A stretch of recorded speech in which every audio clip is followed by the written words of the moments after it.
जब तुम्हारा शरीर अपवित्र है तो आचरण अपवित्र होंगे, तो पाप बनेगा, पाप से तुम्हें शरीर को दुख भोगना पड़ेगा। बिल्कुल समझ खत्म होती चली जा रही। राधे राधे दोस्तों, स्वागत है आपका एक और नए वीडियो पर। दोस्तों, आज की वीडियो में महाराज श्री प्रेमानंद जी, श्री अनिरुद्ध आचार्य जी हमको बताएंगे कि स्वच्छ स्नान भोजन कैसे करना चाहिए।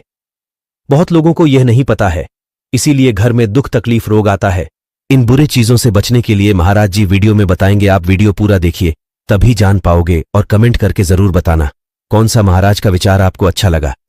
शरीर को सजाने में प्रियता है, लेकिन पवित्रता क्या है यह ज्ञान नहीं है। शौचाचार की पवित्रता का बिल्कुल ज्ञान नहीं, बस सजाने की प्रियता है। बाहर से चिकना दिखना चाहिए, लेकिन वो पवित्र है कि नहीं उसको ज्ञान नहीं है। बिल्कुल पता ही नहीं शौचाचार का, पशुवत आचरण है। देखने को मिलते हैं खड़े खड़े लघु शंका कर रहे हैं, मुंह में बीड़ी ऐसे, वही जनेंद्री को छुआ ऐसे कर, ना हाथ धोना, ना आचमन करना, न पैर धोना, बिल्कुल पशुता का आचरण है। भला पवित्र शरीर है तो मन तुम्हारा पवित्र कैसे हो सकता है? तुम्हारे आचरण अपवित्र हैं, तुम्हारा शरीर अपवित्र है। शौच गए वैसे ही, बस ऐसे हाथ धोया, उससे साबुन बस ऐसे निकल पड़े, कपड़ा वैसे सब अपवित्र, पूरे घर में वो पूरा घर अपवित्र। तो समझते हैं कि हम बहुत स्वच्छ, बहुत वीआईपी हैं। वीआईपी का मतलब बहुत अपवित्र हैं, उनको ये ज्ञान नहीं। और एक रंग चढ़ा है नए समय में, जूता मोजा पहनकर भोजन पा रहे हैं। देखो कैसी, अरे साधारण आदमी जिसको कोई शास्त्र से मतलब नहीं, किसान आदमी जो हाथ पैर धो करके पीढ़ा पे बैठ करके भोजन पाने जाए, इतनी पवित्रता तो हमने गांव में देखी है। बिल्कुल शास्त्र नहीं जानते, कुछ नहीं, पर भोजन पाना है तो हाथ पैर धोए और लकड़ी के पीढ़ा में बैठ के और जय भगवान हाथ जोड़ करके जमीन पर बैठ के भोजन पाए। आज चाहे वो चमड़े का जूता हो, चाहे ध्यान रखना, चमड़े की बेल्ट पहनने वाला और चमड़े के जूता पहनने वाले को गौ हत्या का पाप लगता है। अगर वो इन पशुओं से जो चमड़े निकाल कर निर्माण किया जाता है, जूता बेल्ट आदि, ये जो गृहस्थी जन इनका प्रयोग करते हैं, तो उसे गौ हत्या का दंड मिलता है। क्योंकि आप पहनते हैं, उसमें आप सहयोगी हुए, आप उसको प्रोत्साहन बढ़ा रहे हैं गौ हत्या का। ये अब वही सब पहने, वही शौच में कपड़े पहने हैं, वही भोजन में कपड़े पहने हैं, साधना होगी, पवित्रता ही नहीं जानते हैं।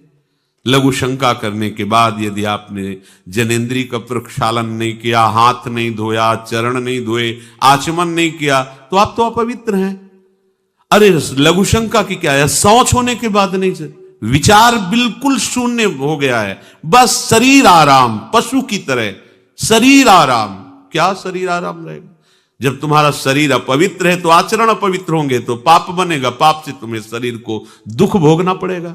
बिल्कुल समझ खत्म होती चली जा रही। कल केवल मल मूल मलिना, ये नाना प्रकार के पापाचरणों की जो हमारी प्रवृत्ति बढ़ती जा रही है, उसका कारण है खान पान अपवित्र, शरीर अपवित्र। हमने देखा है, वो आपको मजाक सा लगेगा, भोजन पाने के समय घर के जितने भी वयस्क जन होते थे, जब कच्चा भोजन पाया जाता था तो ऊपर के वस्त्र उतार देते थे, एक धोती नीचे पहने हुए ऐसे पाते देखा। बाद में विचार कितनी पवित्रता, क्योंकि वो कपड़े पहनकर बाहर कार्यों और ऐसे जल लेकर के ऐसे आचमन कर, हाथ जोड़कर थोड़ी देर, किसान आदमी, वो कोई साधु महात्मा नहीं, कोई वैष्णव नहीं, किसान आदमी की बात कर रहे हैं। हाथ में जय बोल करके प्रभु की फिर प्रसाद पाए, जय हो भगवान आपकी। आज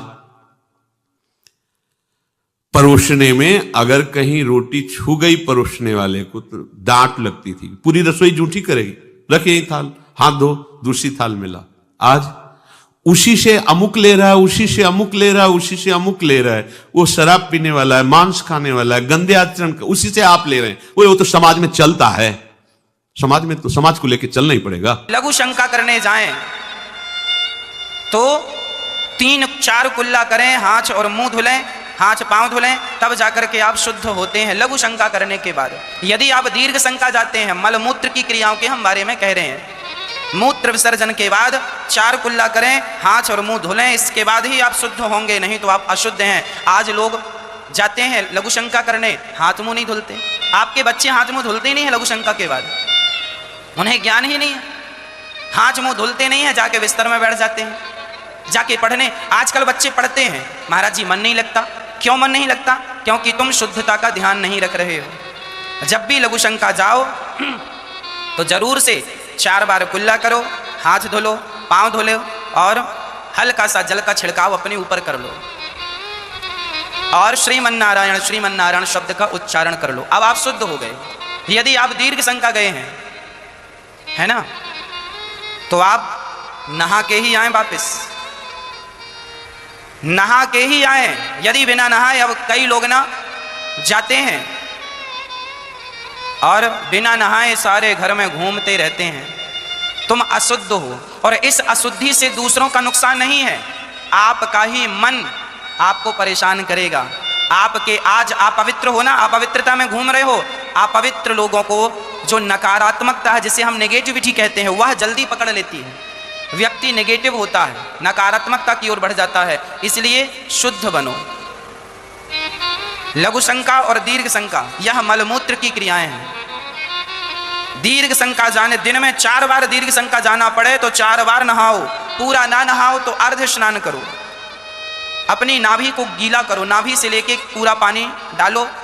यहाँ गर्दन छोड़ के, यदि आपको सर्दी लग रही है, प्रॉब्लम है, तो सिर ना गीला करो, यहाँ कंधे से पानी डालकर सर्वांग शरीर को गीला करो। इतना भी ना कर सको तो अपनी नाभि तक पानी डालकर अपनी नाभि को गीला करो और पूरा पाँव हाथ सब गीला करके और फिर कपड़े चेंज कर लो। जो कपड़े पहनकर आप दीर्घ शंका में जाते हैं वो सारे कपड़े आपको धुलने चाहिए।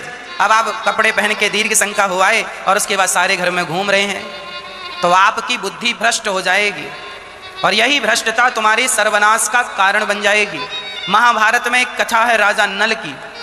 एक राजा थे नल, ये महाभारत, ये तुम कथाएं पढ़ा करो, ग्रंथ पढ़ो तो कुछ समझ में भी आए। राजा नल थे, वह इतनी शुद्धि का ख्याल रखते थे कि बहुत अधिक।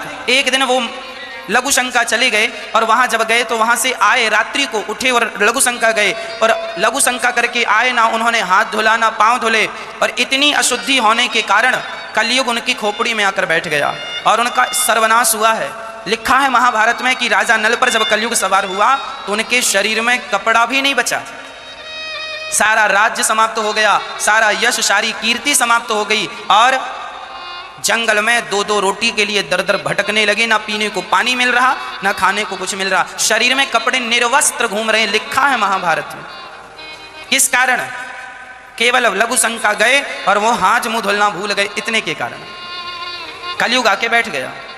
इसलिए आप तो कलयुग में ही रहते हैं, इसलिए जितना बच सको अपने आप को बचाओ। यदि आप शुद्ध रहोगे तो मुझे विश्वास है कि और लोग जितने परेशान हैं आप उनकी अपेक्षा कई गुना ज्यादा सुखी रहेंगे। इन छोटी छोटी बातों का ध्यान रखेंगे तो शुद्धता जरूरी है। अब देखो कहावत हमारे बड़े बुजुर्ग कह रहे हैं, जैसी राखो शुद्धि, आगे आप बोलो, वैसी बने बुद्धि। और सारी चीजें कहाँ से चल रही हैं? आज आपका यश है, आज आपका नाम है, आज आपके पास पैसा है, आज आपको लोग जानते हैं तो केवल आपकी बुद्धि के बल पर ही तो जानते हैं। आप बुद्धिमान हैं तो लोग जानते हैं आपको। तो जो आपकी बुद्धि है, क्या इस बुद्धि का संरक्षण करना आपका धर्म नहीं है? बोलो। आपके पास बुद्धि है तो वह बुद्धि पवित्र बनी रहे, इसका ख्याल रखना क्या हमारा और आपका फर्ज नहीं है? है। इसलिए आपका यदि आपकी शुद्धि बिगड़ जाएगी तो उसी दिन बुद्धि भी बिगड़ जाएगी। इसलिए शुद्धि ना बिगड़ने देना। और छोटे छोटे बच्चों को यही संस्कार दो कि लघु शंका जाओ।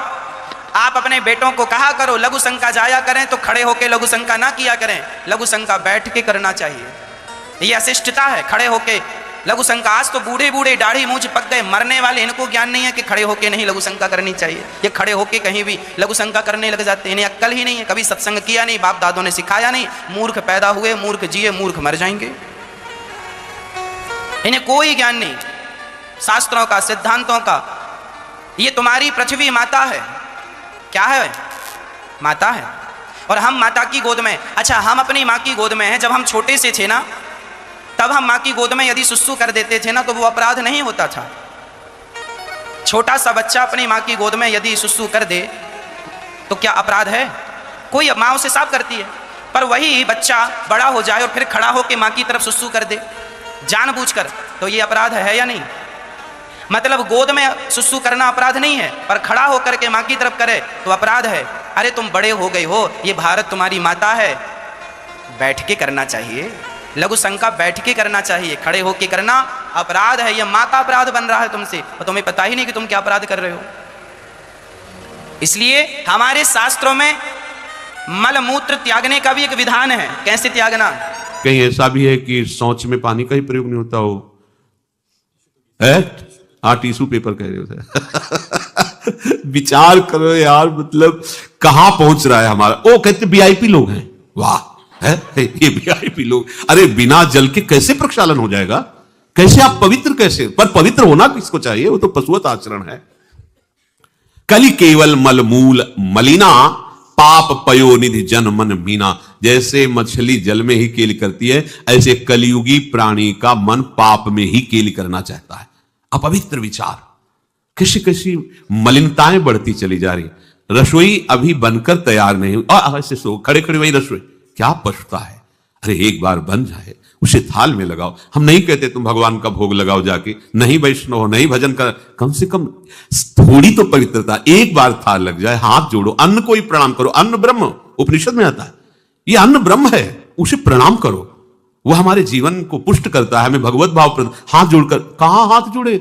वो तो जूता पहने वैसे ही सब कोई खड़े खड़े खा रहा है, कोई मतलब ये हो क्या रहा है? हमने देखा है पहले बारात आती थी तो पट्टियां बिछाई जाती थी, गोबर से जमीन लिपी होती थी, दो आदमी पात्र लिए खड़े, सबके हाथ पैर धुलाए, सब बैठ गए, फिर सबको परोसा, माताएं मंगल गीत गा रही, परोसा जा, कितना पवित्र होता था। आज कोई ऐसा कमाई मिलेगा जो शराब न पिए हो, कोई ऐसा कमाई मिलेगा जो उद्दंडता न कर रहा। पशुता बढ़ रही ना। कैसे? कल्याण का तो शब्द ही नहीं उनको कि कल्याण क्या, उनका यही कल्याण है, बस जनेन्द्री रसेंद्री की तृप्ति होती रहे, उतना ही वो सब कुछ समझते हैं। गोस्वामी जी कह रहे ये नाम कामतरु है, सब कामनाएं पूर्ण करने वाला है, और ये काल का भी काल है। देखो नाम अगर जिह्वा पे विराजमान है तो अपवित्र पवित्रो वा सर्वावस्थांगतोपि वह यह स्मरेत पुंडरीकाक्षम सवायाभ्यंतर शुचि। बाह्य और अभ्यंतर से पवित्र। पर यदि आपने सदाचार का पालन नहीं किया, शौचाचार का, तो नाम में रुचि होगी नहीं, ध्यान रखना। अगर कोई ऐसे नाम में रुचि, जब मनाया मुझ उठाया, जब मनाया, कैसी कैसी पशुता है, चिड़िया की तरह चुनते रहते हो। अरे एक बार, दो बार, तीन बार एक अपने भोजन का समय निश्चित करो, थोड़ा शांति से बैठकर भगवत भाव में आकर तब भोजन पाओ। वैसे ही आपका भाव बनेगा जैसा भोजन आपका है। पाते समय जिन भावों से आप युक्त हैं, लोग चिंतित रहते, परेशान रहते। क्यों? क्योंकि भोजन पाते समय परेशान थे, तो अब वो भोजन का जो रस है ना, वो केवल परेशानी पैदा करेगा। मान लो हमारी बात, ये निश्चित बात, भोजन के समय सारी चिंताओं को छोड़ो, आनंदमय होकर। बहुत बहुत धन्यवाद दोस्तों, वीडियो पूरा देखने के लिए। मुझे उम्मीद है कि वीडियो आपको अच्छा लगा। दोस्तों, महाराज जी के इन बातों को अगर फॉलो करोगे तो बुरे कर्म, रोग, दुख, तकलीफ, सारे परेशानियों से हमेशा बचे रहोगे। वीडियो को लाइक, कमेंट, चैनल को सब्सक्राइब कीजिए। मिलते हैं एक और नए वीडियो पर। राधे राधे।